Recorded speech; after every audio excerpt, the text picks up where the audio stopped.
அன்புள்ள ரசிகர்களே, வணக்கம். இன்று மறுமணம். சூரிய உதயத்துக்கு முன்பே வேலைக்கு கிளம்பி விடுவேன். என்றுமே பூட்டியுள்ள என் எதிர்வீட்டு வாசலில் பூவுடன் ஒரு கோலம். யார் யார் என்று யதார்த்தமாக ஒரு பார்வை. மூடப்பட்ட கதவுகள் திறக்கவே இல்லை. காற்றில் அசையும் சில வண்ண உடைகள்.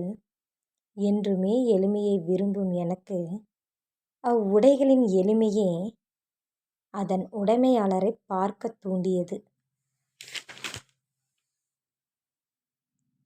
வருகின்ற என் வீட்டு விசேஷத்துக்கு வீதியில் பல கூட்டங்கள்.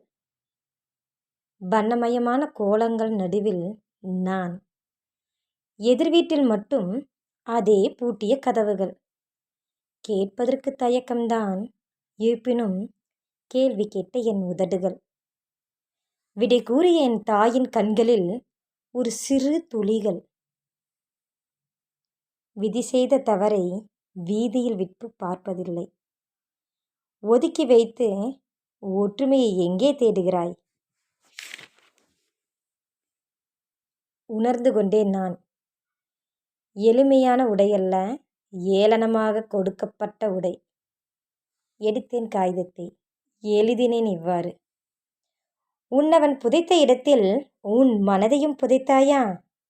புதைத்த இடத்தில் மலர்ந்த மலர் நான். சூடிக்கொள்வாயா உன்னவன் போல் என்னையும்? நன்றி.